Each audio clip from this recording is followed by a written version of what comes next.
পৃথিবীতে প্রতিদিনই নতুন নতুন প্রযুক্তি তৈরি হচ্ছে, কিন্তু চীন যেন আলাদা এক জগৎ। এমন সব প্রযুক্তি তারা বানিয়েছে যা শুধু অদ্ভুত নয়, ভবিষ্যতের পথ দেখাচ্ছে পুরো দুনিয়াকে।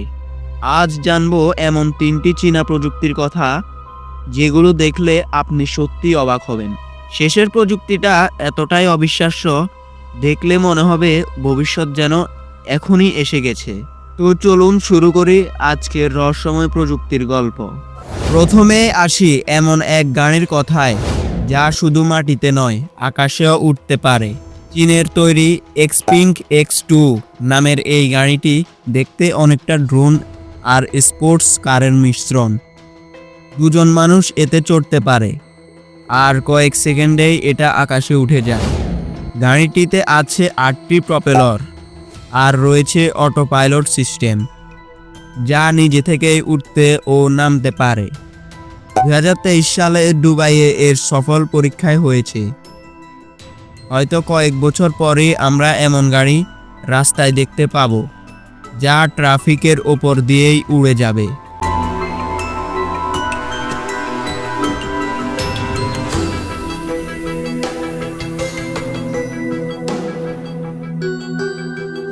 এবার আসি দ্বিতীয় প্রযুক্তিতে। এটি হলো চীনের রোবট পুলিশ সিস্টেম। শুনতে অবিশ্বাস্য লাগলেও চীনের কিছু শহরে এখন রাস্তায় টহল দেয় রোবট। এদের মধ্যে আছে ক্যামেরা, সেন্সর এবং ফেস রিকগনিশন প্রযুক্তি, যা মুহূর্তে একজন মানুষের মুখ চিনে ফেলতে পারে। কোনো অপরাধী বা সন্দেহজনক ব্যক্তি কাছে এলে রোবট সঙ্গে সঙ্গে সতর্ক করে দেয় পুলিশের কন্ট্রোল রুমে। এমনকি এরা মানুষের চলাফেরা ও আচরণও বিশ্লেষণ করতে পারে। কেউ কেউ বলছেন এটা নিরাপত্তার ভবিষ্যৎ, আবার অনেকেই ভাবছেন যদি একদিন এই প্রযুক্তি মানুষকে নিয়ন্ত্রণ করে ফেলে।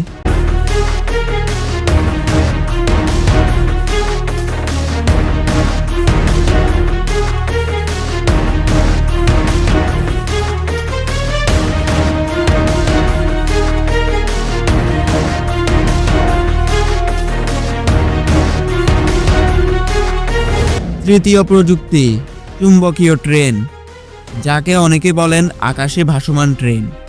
এই ট্রেনের নিচে কোনো চাকা নেই, বরং শক্তিশালী চুম্বকের টানে এটি চলে। ট্রাকের একটু উপরে ভেসে ট্রেনটি যেন ভাসছে, এমনই মনে হয়। চীনের রেড রেল নামের প্রকল্পে তৈরি এই ট্রেন ঘন্টায় 600 কিলোমিটার পর্যন্ত গতি তুলতে পারে। শব্দহীন এই ট্রেনে ঘর্ষণ প্রায় শূন্য, তাই এটি চলে একদম মিশ্রণভাবে। দূষণ কম, গতি বেশি। ভবিষ্যতের পরিবহন ব্যবস্থার অন্যতম উদাহরণ হতে পারে এই প্রযুক্তি।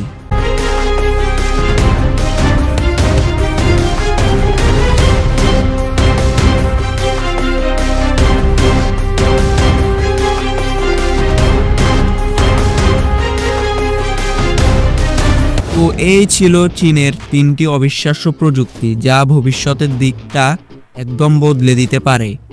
আপনার মতে কোন প্রযুক্তিটা সবচেয়ে বেশি অবাক করেছে আপনাকে? নিজে কমেন্টে জানাতে ভুলবেন না।